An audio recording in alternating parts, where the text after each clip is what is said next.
গুড্ডুর আলাদা ঘর লাগবে বাবা, ও তো বড় হচ্ছে, এভাবে আর কতদিন? আপনি অনুগ্রহ করে যদি বাইরের ঘরে শিফট করেন। সোমার কথা শুনে অবাক হয়ে তাকালেন বিভাস। বয়স তো বেড়েছে, ৬৭তে পা দিয়েছেন কিছুদিন হলো।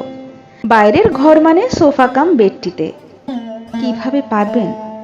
অথচ গুড্ডুর প্রয়োজনটাও ফেলে দেবার নয়। সত্যিই তো, 5-এ উঠল, যদিও তৃতীয় একটি বেডরুম আছে যা সোমার নিজস্ব ব্যক্তিগত জিনিসে ভর্তি। রাত 2টো অবধি সেখানেই কি সব খুটখাট করে সে ল্যাপটপে। সেখানে কি ব্যবস্থা করা যেত না?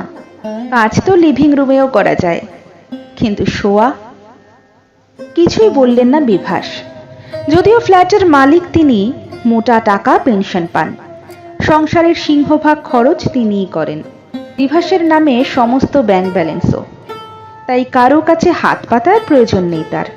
তবুও কিছু কিছু কথা না বলাই সৌজন্যতা। নিজেরই ছেলে বৌমা নাতি একসঙ্গে থাকছেন, এতেই মাঝে মধ্যে সংকোচ হয় তার। রাগ করে ওরা চলে গেলে তার আর রইল কি? যথিকা তো মাঝ জীবনেই তাকে একলা ফেলে চলে গেলেন, তারপর থেকে এদের সাথে জড়িয়ে রয়েছেন। স্কুল থেকে ফেরার পর নতুন ব্যবস্থার কথা শুনে গুড্ডুর প্রতিক্রিয়া দেখে বিভাসও অবাক। এটা কেমন ব্যবস্থা মা? কেন, তুই যে বললি?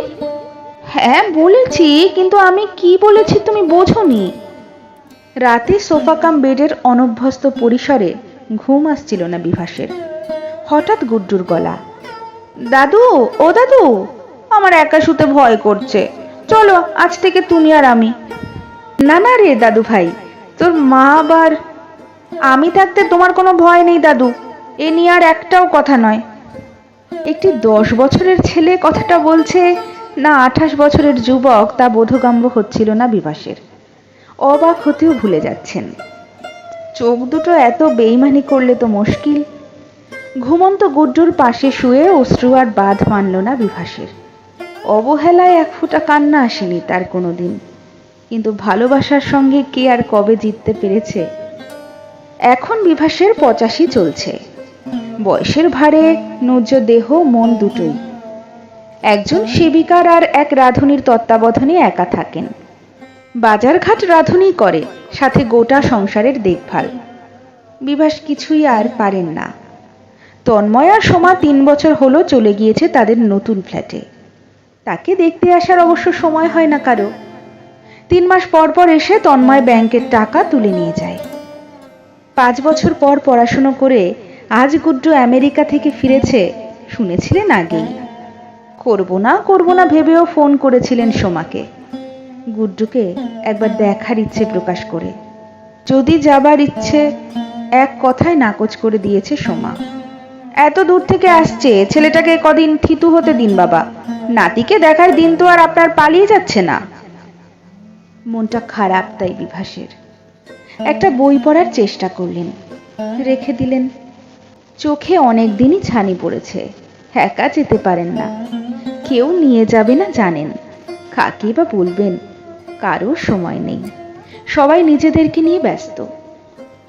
বেলটা বেজে উঠল না? কি এলো এ সময়? সকাল তো 8টা সবে, রান্নার মাসি 9টায় আসে। দেখো তো সাবিত্রী, কে এলো? দাদাই! কি শুনলেন? পড়ে যাবেন যে খাট থেকে। গুড্ডুর গলা না? 28 বছরের না 10 বছরের সেটা বোধগম্য হচ্ছে না বিভাসের। ওরে ছাড় ছাড়, আগে দেখি তোকে ভালো করে, কেমন সাহেব হয়েছিস। হ্যাঁ রে, মেম সাহেব বউ আনবি নাকি আমার জন্য? চোখে এত জল কোথায় যে থাকে, কই কখনো তো দেখতে পান না। হ্যাঁ রে, মা বাবা কই?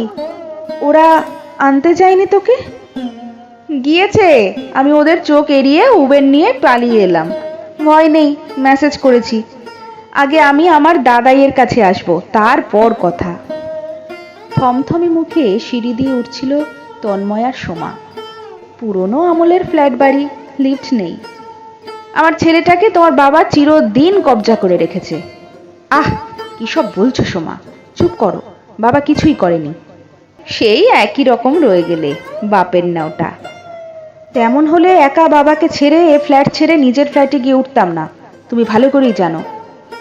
বেলের আওয়াজ শুনে সাবিত্রী দরজা খুলছে। বৌদি, আপনারা? গুড্ডু কই? ওর দাদুর ঘরে। ঘরের দরজা ঠেলে ঢুকতে গিয়েও থেমে গেল সোমা। দরজার ফাঁক দিয়ে দেখল দাদুর বুকে মাথা রেখে চোখ বুজে দাদুর আদর খাচ্ছে তার গুড্ডু। দাদু ওর মাথায়, পিঠে, শরীরে চুলে হাত বুলিয়ে দিচ্ছে। দাদু, ঠিক মতো দেখতেও তো পাও না তুমি। মোবাইলে আমার ছবি দেখে বলেছো এটা কার ছবি? চোখের ছানি কেউ কাটাতে নিয়ে যায়নি? না রে, লাগবে না, আমি নিয়ে যাব, 2 দিন সময় দাও, জেট ল্যাগটি কাটলেই। কিরে গুড্ডু, তুই এখানে চলে এলি? তোর জন্য কত রকমের রান্না করেছি। বাড়িতে চল আগে। আমি এখানেই থাকবো, এটাই আমার নিজের বাড়ি, দাদুর কাছে।